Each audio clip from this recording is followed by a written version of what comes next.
I'm also a man of heart and blood and soul. Heart and blood and soul.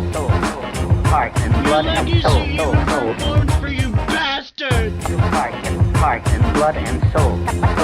Heart and blood and soul. Heart and blood and soul. God, I love you.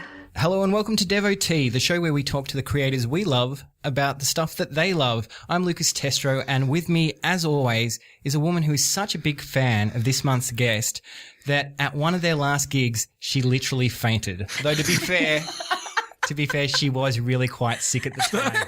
It's Marion Blythe. Hey, Marion. Hello, Lucas. Did you like that intro? Yeah, cheers for that. Marion, who are we chatting with today? Well, our guest this episode is the frontman of one of Australia's most groundbreaking and original bands. Ridiculously underrated by the mainstream media, the Underground Lovers are lauded by people who actually know their shit as one of the seminal music groups of the last few decades.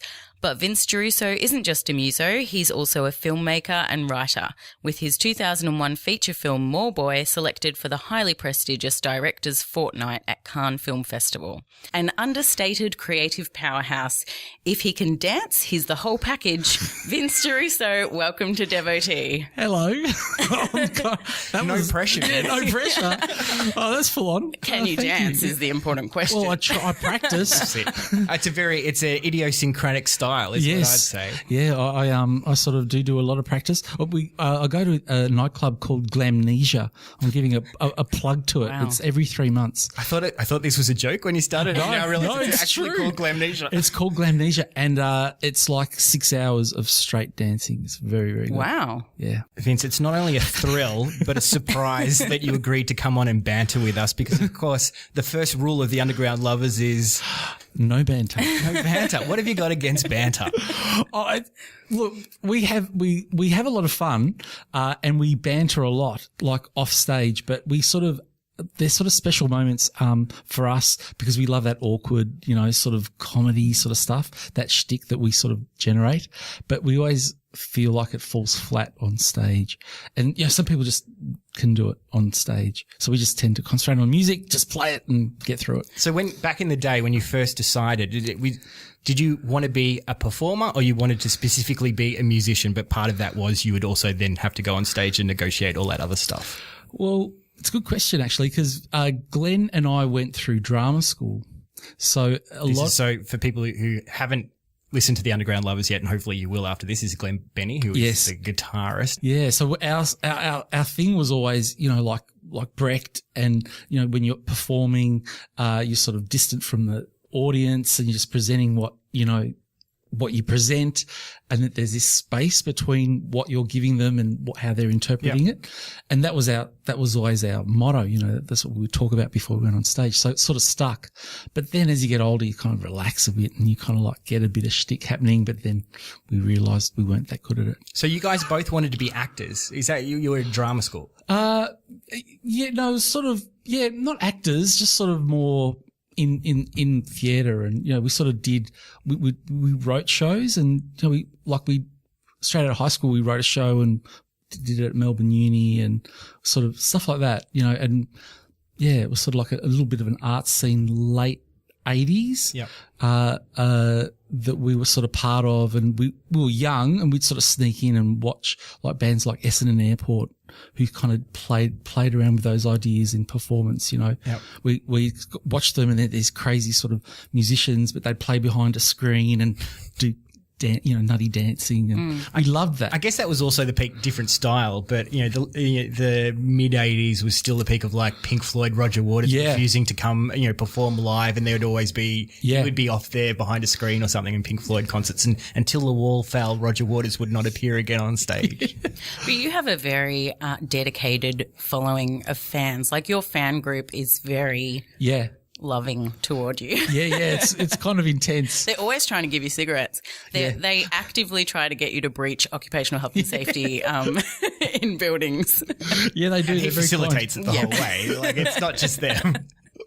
No, they're very. We love our people. They're awesome. So did the music side of it come along very quickly with you and Glenn, or did that sort of come after you were working on this other sort of dramatic stuff? Sort of at the same time. So we would have gigs at home where Glenn would play guitar and I'd play, Casio and drum machine, and we just sort of like make people come to our parties, and they'd be kind of like, oh, just put put records on. But we just loved that. Yeah. Loved doing that. And then it sort of progressed from there. So that's like the mid 80s.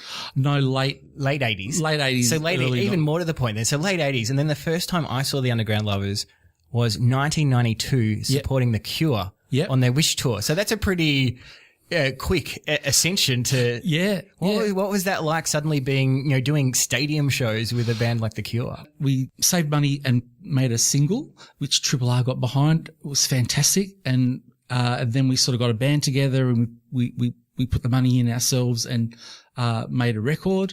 And then we got a lot, within 6 months, a year, we got a lot of interest. And then we made a second record, which got picked up. Robert Smith heard it, and then it was like the next year that happened.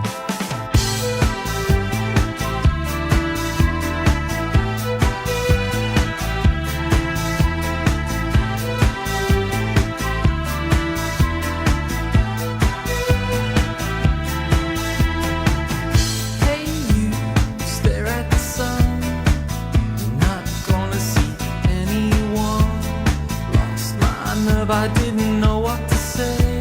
A weakness, now you've gone away. So it's all like we funded it ourselves up to a point, and then things happen. That must still be crazy. Like artists starting in whatever field that is, whether it's music or film, or you're a writer or a fine artist, and you have these dreams of finding the audience hitting, but for it to actually happen, let alone in such a kind of ridiculous way of, I don't know, what happens? Does Robert Smith's people or something call you? Like, how do you get told that The Cure would like you to come support them on a tour? Our manager told us. So we had a manager at the time, and he just said, "Oh, you got The Cure tour," and we said, "Oh." And then threw up. It was really good. It was good fun. But you haven't just supported The Cure. You've supported My Bloody Valentine, New Order. Primal Scream. Yeah, Primal Scream. I was there at that one. Yeah. Is it hard doing supports on those kind of stadium shows? Because it seems to me support gigs are always slightly thankless in that you have the chance of being awesome, and there's that dream movie scenario that they come out and the crowd's not interested and they hear you and it all turns around. But I've also seen so many gigs where there's a support act absolutely killing it, and the audience just don't care because they're not there for that. Yeah. Let alone then when you get to a stadium size and like the spaces are so much bigger if they're not listening to you. Oh, we when we played with The Cure, we kind of we were so new and no one had heard of us, and like Cure had such a huge fan base. We just sort of seized the opportunity. So we, like at some of the shows, we played one song for 20 minutes. So we just would riff on, Your Eyes at the time and just play it and play it. My memory, this might be wrong. Tell me if it's wrong. My memory was of that show that you guys played with your back turned to the audience for the whole time. Is that possible? Oh, we might have for a bit. We did have attitude. It's a show, man. Well, of course. So, jumping from one end of the life of the Underground Lovers to the other, you've had this massive sort of resurgence in the last couple of years with the Weekend album coming out, which again, a kind of grassroots, a different style, like you guys raising your own money for that, but like the production of that was crowdfunded as well. Yeah. Very rootsy. What's it sort of been like? And it's been, it was an outrageous success, that album, and you guys seem to be out like touring and just playing gigs with like a fervor now. Yeah. Well, we don't play, we play when we can, because we're sort of busy with other stuff, of course, but we're busy writing too. So we've got like another record, we're about to record.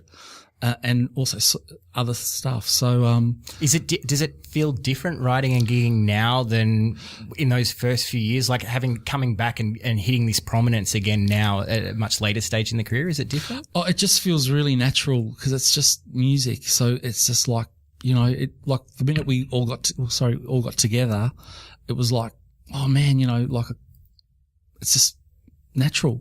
So, the dynamic between us is the same, and we listen and we have a good time and we really enjoy it. So the live shows, every time I've seen you guys over the last few years, have been better and better. Yeah, you're really in sync with each other, and it's like it's kind of uncanny. Like the rhythm section, Maury and Richard just sort of like they just sort of lock in, and it's like it becomes this beast and we don't know where it's going. We don't know what's going to happen. And then stuff happens and it's Those always two, exciting. the two Toff shows that were the night one night Yes. after the other. Yeah. Those were two of the best gigs I've ever been to. Oh, wow. Just amazing. It was such a good collection of tracks. Yeah. It was the old tracks on the first night and the newer tracks on the. Yeah. But speaking of your rhythm section, give us a glimpse that we have to of your bass player Morris. We love Morris. He's like a rock and roll enigma. He's like the most debonair man in rock. Tell us a little something about him. What is he like as a guy? We laugh so much together. He's just very funny, very laid back, but very dry, very funny man. He just seems like we used to joke when we talk about if we could get the Underground Lovers to come on the show. I was like, imagine like if Morris comes in, what would he pick? Oh, he'd probably pick Czech architecture or something. He seems like, Well, I mean, he won't like mind. he plays it all in a suit. And Yeah. Well, he won't mind me. He's an animator, so he is an incredible drawer. So it's interesting that the whole band have these sort of second lives and passions in other art fields. Like you're a filmmaker yourself, and an outrageous success of when you made Mallboy. Do you guys ever think about I guess like returning to what those roots were with Glenn about whether it's as Underground Lovers or something else, like transforming it in some way, but doing something other than the band and the stage show? Yeah, sometimes we think about it. Like Glenn and I talk about stuff like that, where we sort of think we would like to do that within the context of an Underground Lovers show. Yeah. Where it's sort of like becomes something else. But then we think, oh no, but people come to see Underground Lovers. They want to hear the songs. They don't want to see, some bad acting. But there's definitely all that stuff that we talk about. Very like even during the 90s, we wrote a sitcom, so it was like us. Hang on, all right. Cancel the rest of the was the show. sitcom Tell us- about? hang on, It was about us. What was it called? What was it called? What was it called? Oh, I can't remember what it was called. I don't believe that. No, I really can't. But we had like eps, and it was like us in it. It was just sort of. But Do you mean like the Monkeys? Was it It like was the a bit like Monkeys? the Monkeys. Holy but, shit. But it was just sort of. That would be amazing. It was very funny. I hope you haven't given up on this dream. Yeah. Australia does need another great sitcom. It's been a bit of a dearth. Maybe you guys could be it. No, I don't know. It was just sort of one of those things. We just Was it called The Undies? no. But you're right. The just the sheer scope for punning, Yeah. like really yeah. cheesy sitcom punning would be enormous there. Yeah. Well, if it's not those other musical forms, tell us a little bit about the creative process of how the writing works within the band. I mean, you seem to do most of the lyric writing. Yeah.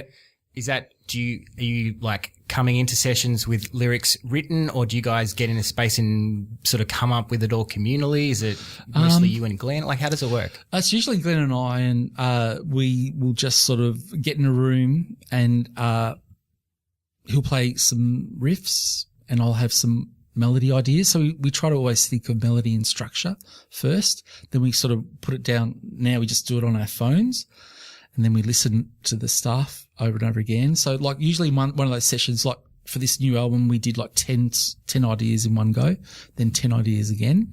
Then we sort of go back, and the ones that we sort of remember, we'll start, structuring those properly, thinking about what we need for because we always write in long form, like for the album. So we sort of think, we want to get that kind of feel at the beginning, and then it sort of progresses into this, and then we build. through the album.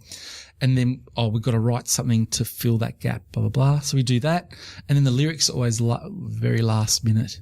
So is that when you're talking about, that the journey through the album, is there like sounds weird, I guess, but like an archetypal that, each album's going to have a similar journey? Or do you mean at the start you're sitting and would you actually have a discussion about what kind of album you want to make first, what it's going to feel like as a whole, to work out what those points are you want to reach through it?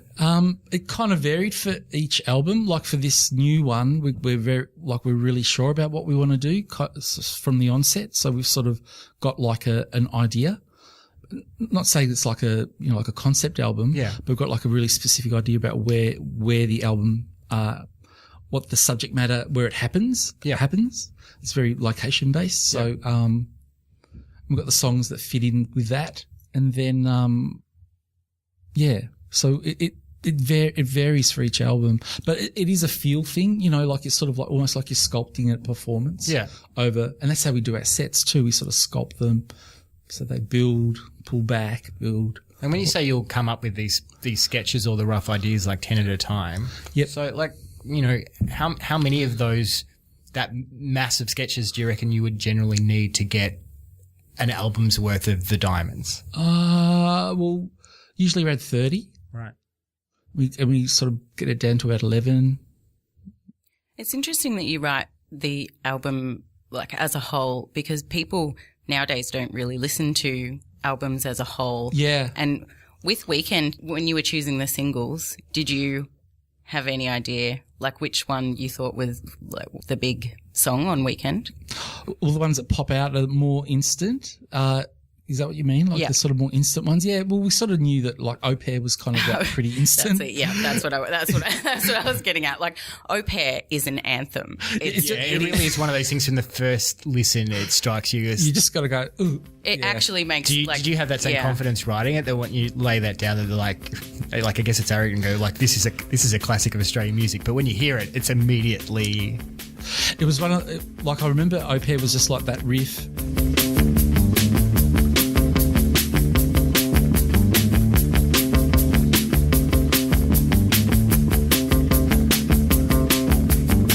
I feel alright at the break of day. I feel alive on a summer's day. Feeding lines from the signs of ghosts. Take it from me that they care the most. And we made it up in 5 minutes. And on the demo, you hear like Glenn's playing, and I'm going at the the end. Stay on this. Stay on. I'm telling him to stay on the riff. Really? But we incorporated that in the lyrics. Stay on this. Stay on. So it That's kind of amazing. It was it just happened. Things like that just happened.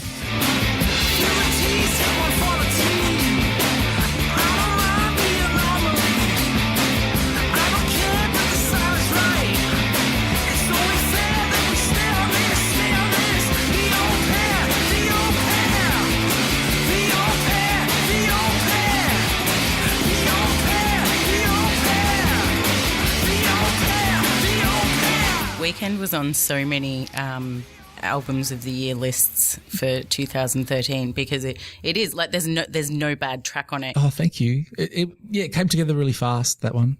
We were really, we were pumped for it. So the next one I think is going to be really good. But I won't say too much. You've been about it. teasing a little bit in the live shows though. Yes, we're getting a few. We heard one of the new ones. Yeah, there's a few. Yeah, we've been playing them live, and they just sort of gel live. So we think, oh yeah, they're going to work. Do you know like when it's likely to? Next year, in the middle of next year, hopefully. Yeah. Cool.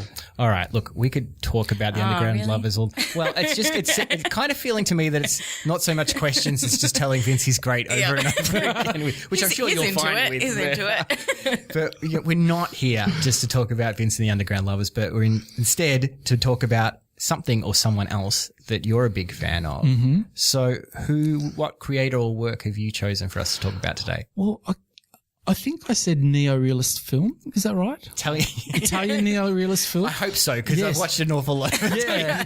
So- So I mean, there's a whole bunch of them.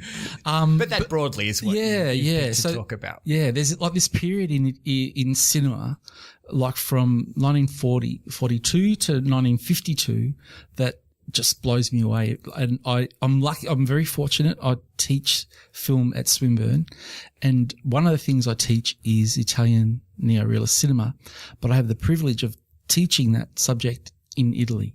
Wow. So I teach it in Italy each June, and I take students over and we watch all these films, and every year they just get better and better for me. So I'm kind of, yeah.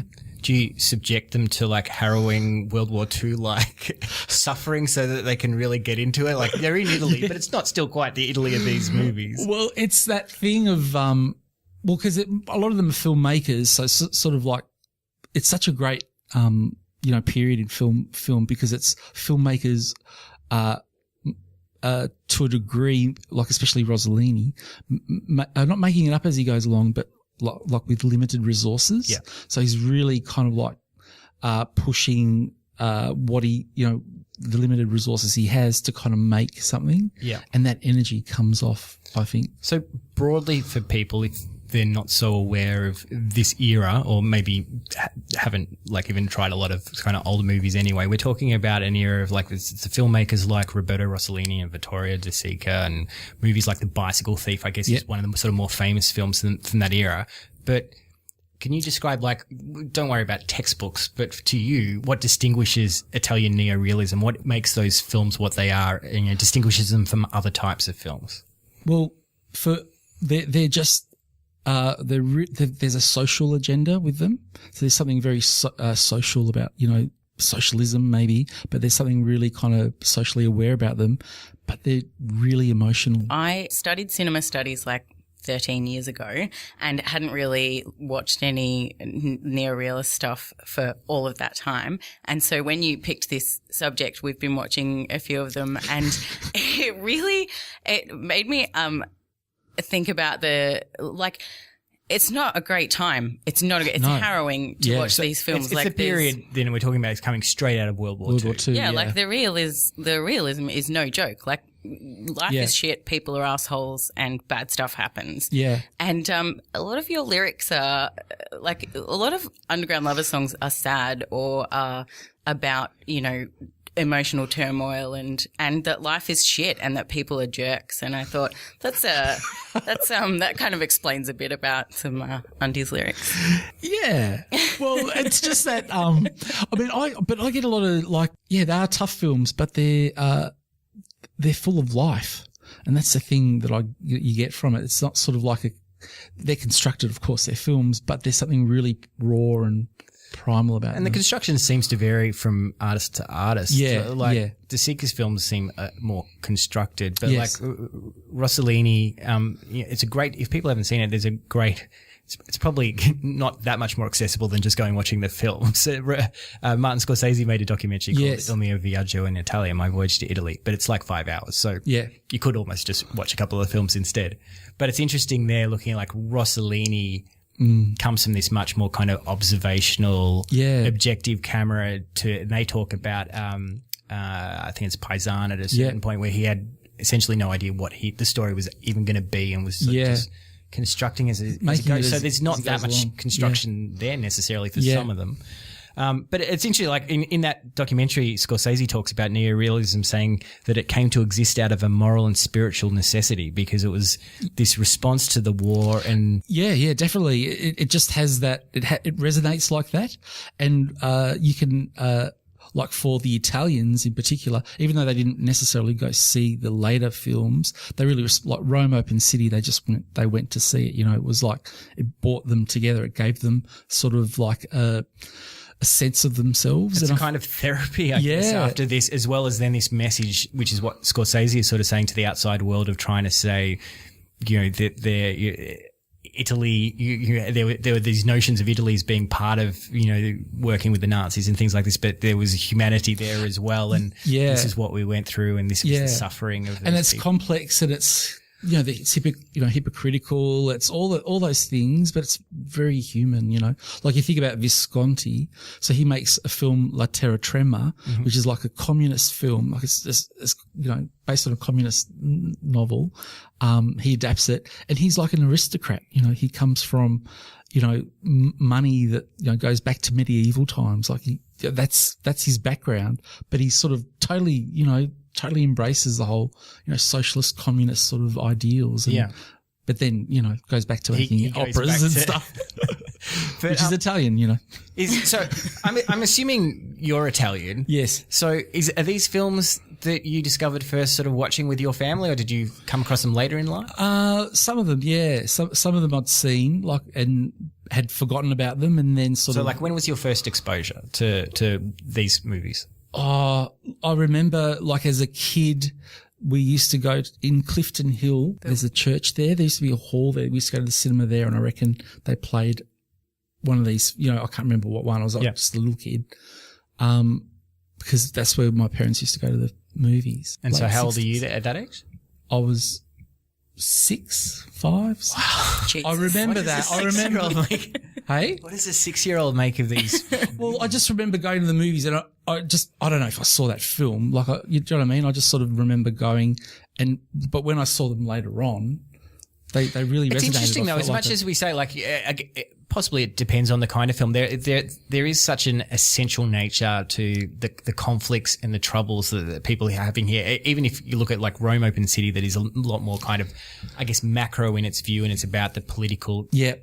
But like, there's still very basic kind of survival stuff happening here. But if it was a film like The Bicycle Thief, I guess, which is essentially about a man who needs his bike to be able to do his job to feed his family, going around pasting up posters around the city, and then the bike gets stolen. So the film is him and his son going around trying to find the bike. Is his whole life and his dignity and his sense of himself as a father and provider are all on the line. Yeah. I imagine there's a lot that a kid actually could relate to in that, just the sense of, the bikes. Yeah, there is that humour, and the little kids are amazing. Even just on the level of like, kids have bikes and with the understanding of the injustices of something being stolen from them. And Yeah. I think the thing like with Bicycle Thieves, like Zavattini wrote it, and his sort of his doctrines about writing what you write about for the cinema are neo-realist doctrines, and the thing that he always said was you have to find, you find the drama in everyday life. And, that's where, rather than, you don't need a superhero in tights. You don't need to do that sort of stuff to find drama. And that's what he always strove to do. Yeah. It's like, have you ever read the DVD that I rented had this write-up by Arthur Miller, the playwright? Oh, yeah. Have you heard about that? Read that before, where he talks about that this picture, perhaps above all others, performs the central function of art. Yep. Without warping the life it depicts, it discovers the meaning of that life, its significance for the race. And talking about that the man looking for his bike is basically becomes capital M man. Yes. Because we all essentially value ourselves according to our jobs. And the dignity that brings and what it provides for the family and all that stuff. Although I get smart-ass students always say, "But why doesn't he just borrow a bike?" And I'm like, yes, it's a good point. It's a good narrative point, but there's a cultural element in there. Yeah. There's pride, and he can't be seen to be borrowing. Italians don't do that. You need to have your own thing. There's an independent. And I would have just thought at that level that the next person probably needs their bike just as much as he does. There anyway. Yeah. It's fascinating though to watch how, as much as we were talking before about Roberto Rossellini, who I guess is seen as like the main father of neo-realism, and having that more detached kind of camera watching. De Sica is amazing in the way that, like, it's not just the story; it's very deliberately constructed, this sort of elevation of the man looking for his bike to this kind of iconic status, that there's a lot more of these like longer lenses, big close-ups he always gives his figures, and the camera's very low, so they're very elevated in frame, and so it's fascinating watching this stuff that is about such simple things. Bicycle Thieves is a man walking around with his son looking for that. Umberto D that he makes later is just an old man trying to sell. How sad is that film? That shot with the train, like. So Umberto D is an old man who it's about to be kicked out of his apartment because he can't pay his rents anymore, and rents are going up, and him gradually selling off his every possession he has that he can sell to try to make rent. And then contemplating suicide, but he can't because he's going to lose his dog. It's really trying to find a home for the dog. It's the only one of the few films in the world that start with a strike action from pensioners. It's amazing. And then they get driven down by jeeps, hurting them. It's like the Run of the Bulls or something. That's the fascinating thing about these films. I've never known a group of films that when you get to the end and the end comes up, that it's so literal that it's like, this is the final stripping of all dignity and hope and compassion. Look. Although, ironically, then the word translates you literally looks on screen in English is fine, which is Are you fine? Are you okay? I'll need a moment. Yeah. So I guess that kind of raises the question of how your fandom works with those kind of films. Are they, because they are kind of grueling, are they films that you do watch, you can watch over and over again, or are they things that you watch every once in a while and that you savor them and they stay in the mind in between? Well, they're the kind of films you watch for, I watch for the craft, because they're very, like I said, like Rossellini was really kind of like especially for Rome Open City, and even to a degree like Germany Year Zero, it's like filmmaking on, like, it's almost like guerrilla filmmaking, like Journey Year Zero. Like, it's him, his crew, and a small crew just in Berlin, filming in the streets of Berlin just after the war. And just the stuff that he captures, it feels very raw. It feels very real. And there's something kind of really like observational documentary style. He holds the camera back. He doesn't go for any gimmicky sort of camera stuff. It's just sort of like he's got a clear sense of what he wants to do, but at the same time it's kind of loose because he does sort of like make up stuff on the spot. I've, read a few books about him. He sort of was kind of loose and, didn't just would tell his editors, do this, this and this and leave it up to them. They'd construct it from there. So there's something tangible out of that process, out of that practice that comes off the films. So essentially, so you make your own feature film, Mallboy, in the early 2000s, which criminally, this was in Cannes, won all these awards, AFI awards. I don't think you can get it on DVD at the moment. No, well, when we signed the deal to Buena Vista, and that didn't include DVD, but they've still got the rights. Yeah. So we're trying to get the rights back. So I had my memory of watching. I dug up on YouTube the old David and Margaret on the movie show talking about it. It was really interesting watching because they made the observation, which is very understandable from my memory of the film, likening it to Ken Loach films. Yes. But in this context, you're looking surely neo-realism must have been a major influence in you constructing it. Yeah, thinking about that. That sort of idea of, simple camera, holding the camera back. Even choice of subject, because another part of those neo-realist films where they were ordinary everyday stories about the everyday struggles of largely kind of working class ordinary people. Yeah, definitely. And flawed people. Their characters are normal in that they are flawed. Yeah. I love that about Mallboy, making Mallboy was that the characters are all, they're nuts, they're kind of like the mum's just crazy. But you kind of love her because you can understand her, that she's got, her instincts are right. Just her methods are wrong. So how did that film come about? Well, I just started writing it and I'd worked just out of, I did a little bit of youth work, but then got burnt out. Yeah. And, just used that experience to write. So I was playing in the undies, early 90s, because it took a few years to write. And was this the first feature you'd written or thing of this length that you'd written? Yeah. So I got, about 1994, I got, new artist grant, $10 grand to write a draft, and then got a producer, and then really quickly, from about, 1998 into 1999 when we made it, suddenly we could just make it. Yeah.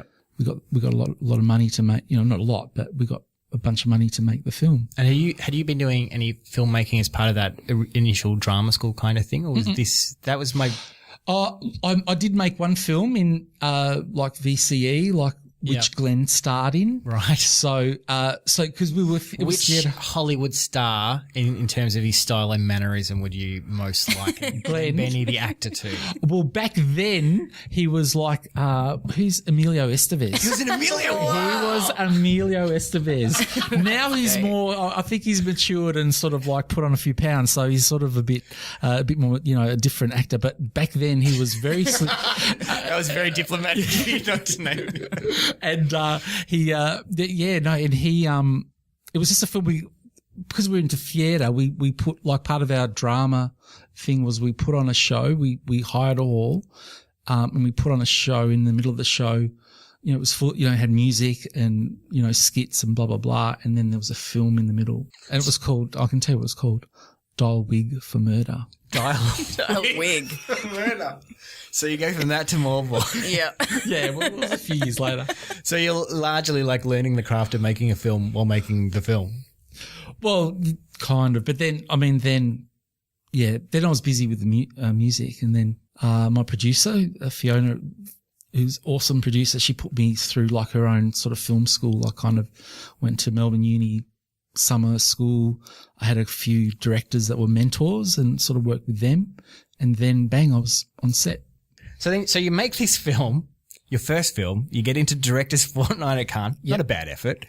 And then your second film was announced, which, if I remember correctly, was called Eaglehawk. It was going to be called Eagle. Yes, I was working on Eaglehawk. Yeah. And then you even did, I remember the band did like a musical performance study at the Melbourne Film Festival one year, but then the film never happened. What happened? No, well, like I had a bunch of projects up and, going, and then they just sort of fall over. So like I had like a few things like Eaglehawk and it turned into something else. And we did like not a pilot, but like a trailer for it. If I remember correctly, it was a story about a town where the kids start living on their roofs. Is that right? Is that what it was? Yeah, it was. It sounded amazing. At the time, I was like, this sounds so cool. Yeah, it was kind of like it had a bit of supernatural element in it. Like these kids were sort of like, they were sort of street kids, but they kind of, just sort of had something about them. Yeah, it did bring back memories. But I had a whole lot of other things. Like I'd signed an option to ABC for a comedy show about the rock business. So it's kind of like a few things. But then I got into academia and started working as a lecturer and started writing a PhD. So I've been doing that for the last What's few your years. PhD on? It's about film practice. So it's about film production, looking at film production, how productions are set up, but then through the lens of practice theory. So I'm interested when you talk, like, so you're obviously a guy who's got multiple creative projects on the go, which I can certainly relate to. And like, I think when you work in film and television, it's an industry where you kind of need to, because everything's so unstable and things can fall over. You need so many things to go right to get things up. Yeah. But what's your experience of doing that? Because that's something I've always kind of struggled with, like in my own work, whether it's the right thing or the wrong thing to do, in that I will have at any one time like a half dozen different things that I desperately want to make, but then I'm like constantly bouncing. Yeah. What's your experience of trying to, one thing or juggling a dozen? Well, I found that juggling a dozen, I did that for a little while, and then it does get to you after a while. You kind of like, you get frazzled, and that's why I sort of like went into academia and the PhD really, like that's all I've focused on because I want to get that done. But then I want to apply what I've done in that to a film so I can kind of see a progression in it. Yeah. Because I've had heaps of projects that nearly happened, like, I mean, I can tell you stories about it, but they're so outlandish. You kind of go, that's made up. That's bullshit. Tell us one. We'd love to hear one. I was attached to a writing and directing like a bikie film, in the mid 90s. In an Australian bikie film, like an updated Stone or something. Yeah, like it was, up in Sydney, and I was working on that for a long time. And we attached an actor to it, a name actor, and we were ready to go. The script was ready. We, the production was coming together, and we had this name actor. But then the actor got a job on a big American film, and we went back to the drawing board. So it was kind of, these things happen. Film. Yeah, it was called Godless. Yeah, it was a pretty cool idea. I had that I went to film school at Afters in Sydney, and for my grad film, we were sitting waiting for weeks for a then unknown Canberra actress called Mia Wasikowska. Oh, wow. Who was reading the script and was apparently interested, but was thinking about it. And then at the end, she was unavailable because she got called off to go over to America to do what turned out to be Alice in Wonderland. Wow. I was like, I was never going to compete with that. Yeah, well, that's what happened to us. Like this guy was, he was put on a retainer for 2 years while they were doing pre-production on, it was a big sci-fi, very famous big sci-fi, the Australian actor Sam Worthington, Avatar. Yep. So it was, we had him assigned. He was, he'd given us a letter. We had photos of him dressed as a biker. We had the whole thing. That must be heartbreaking. How long does it take before you I assume you go home and have a drink that night and probably the next it was, but then we sort of did casting and we looked at a lot of other people too, but it was tough, because, but it was just by the time you could get that back on, too many of the elements of financing or whatever had moved away. Is that? Yeah. And then the TV Underbelly, they did their bikie thing. So then we felt like it had passed. There's so many moments you got to have right. So it must be great to have the relative immediacy of then getting in a band room and like, we're just going to get together. We only need this, half dozen of us. Like you're a bigger band compared to some, I guess, but like everyone's here. And even when you're not, like you have your little smaller subsets, you and Murray and Glenn have been doing little shows at, at the Post Office Hotel and stuff as well. So. You've always had side projects. You and Glenn at least. Yeah, Glenn does. Glenn with the GB3 and it is more immediate. Like film is such a big, but I mean, the thing I really want to get back to, I'm hoping to make a film next year, touch wood, and that is like to just try to make it like an album, make it really small, really, just sort of do it.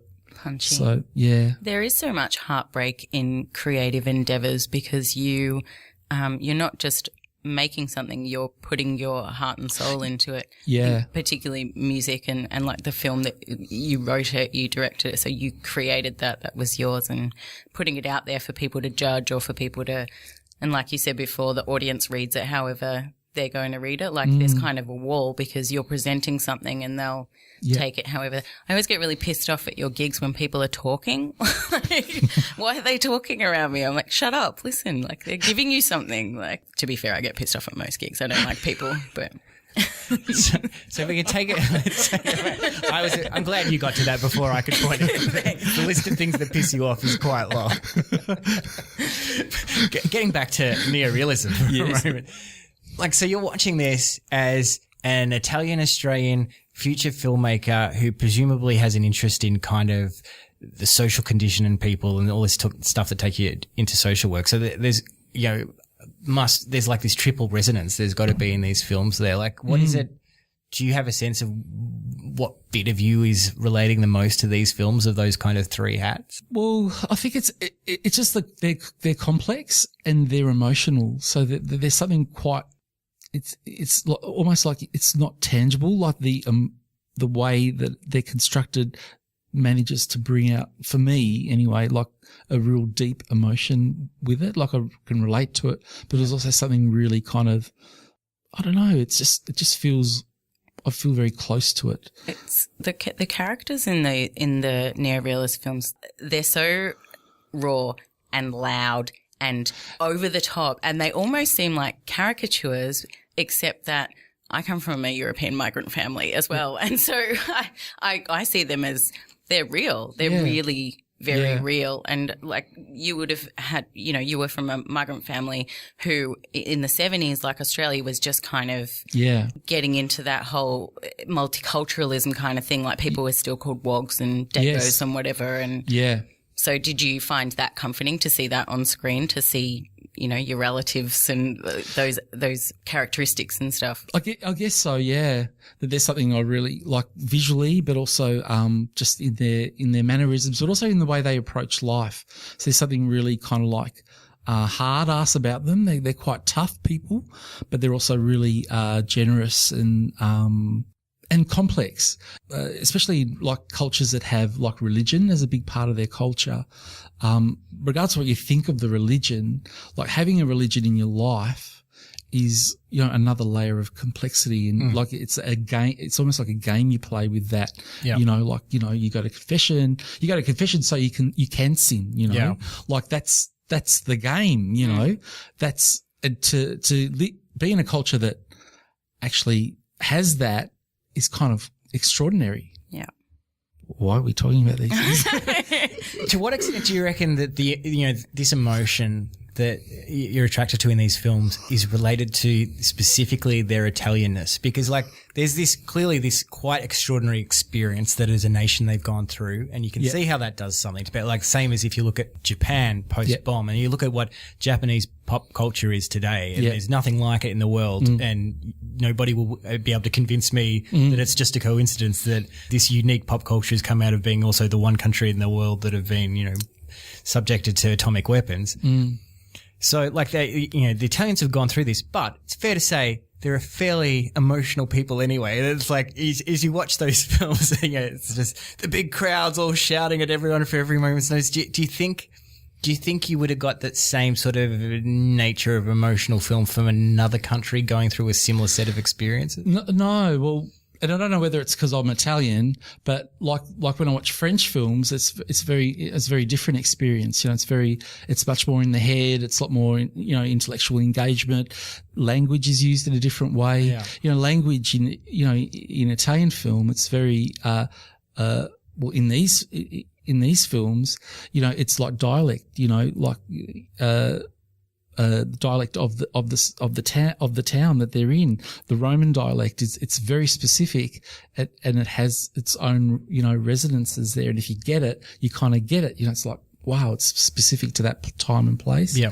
But Italians are sort of like, they do wear their hearts on their sleeves. It's very the it's emotions. a stereotype, but it's just always there. It's right there under the surface, ready to explode. Yeah, It's a stereotype, but then you see a street scene of all these people shouting and the hands going in the air, and you go, "Yep, there they are. The Italians have come out." Just like, is it the bicycle thief where the dad says to the little boy something or other, the little boy's in the other room, and children in cinema are pretty, held back. And this little kid, just like his dad says something, and it says that he can't go with him to whatever, and the little kid's just like, just yells at the top of his lungs, and it was like, shit. Well, there's that other great scene in the same film where they're in the rain and they run across the road, and and falls the over. boy falls over, and the dad gosh. doesn't notice for a moment, and then turns and goes, "What's wrong with you?" And he's fine, and the boy's letting him have it. The hands are going. He goes, "I caduto," basically, I fucking fell over.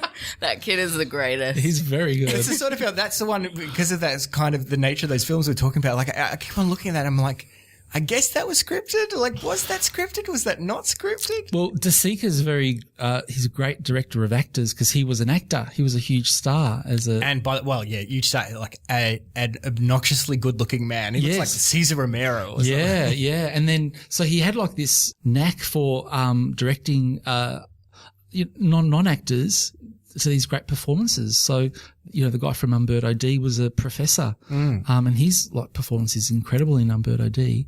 And of course, the kid that plays Bruno is just extraordinary. I think he was a tough director. Like, you read little stories, like, when he cries, like he actually told him, before they went into that scene, he told him little lies and that it made him believe something that nobody likes you. You've got and to get him to that point.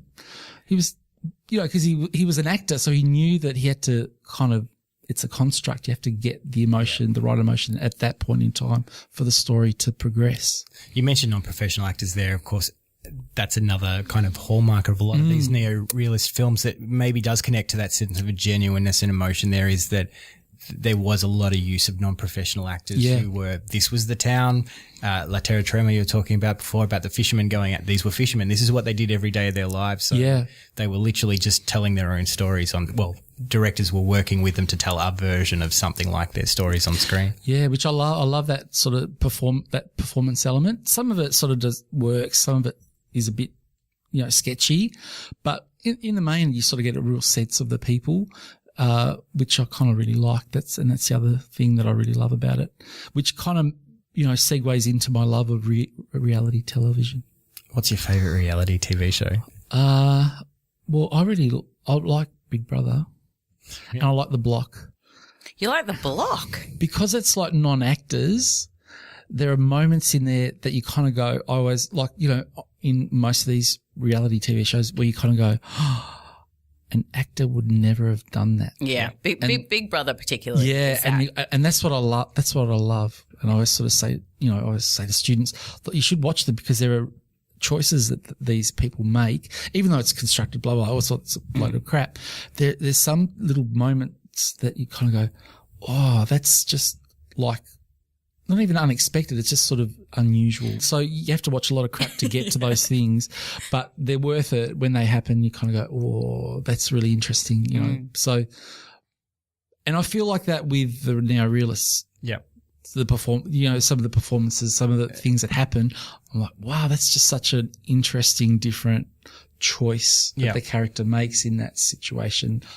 Wow. That's special. Do you think there is a performance within everybody that put in the right circumstances, anybody would be able to be, up on a screen and give a convincing I do. Yeah, I do. I think that's sort of, I think that's where we're heading. Everyone, YouTube. Everyone's got their own YouTube channel, and yeah, and Andy Warhol. Everyone's 15 minutes. I think that's the modern condition, isn't it? That's sort of that sense of you exist, but you also you perform it as well. Yeah.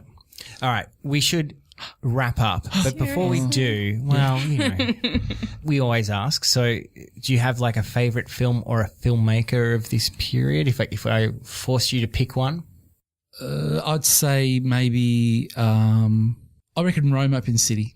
Rome Open City is your personal favourite. Yeah. And so if you're going to give advice to someone, if somebody's listened to this and they've never watched a neo-realist film and maybe they haven't even watched black and white films, what do you reckon's a good one to dip their toe in the water to try first? Maybe like Bicycle Thieves, because like for novices, that's a really good one because it's a lot more constructed in this in a movie sense in a way, whereas Rome City, the Rossellini ones are a bit looser in structure wise and narrative, and it's I always say to people, if you don't cry at the end of Bicycle Thieves, you don't have a central nervous system. It's very I think it's very, very touching, that last scene. Well, thank you so much. That's a couple of picks then that people have to go away from Rome Open City and the Bicycle Thieves. And in the way of Underground Lovers, the gig coming up, it's November 6th at NGV, and they're selling out fast. It's the Friday night NGV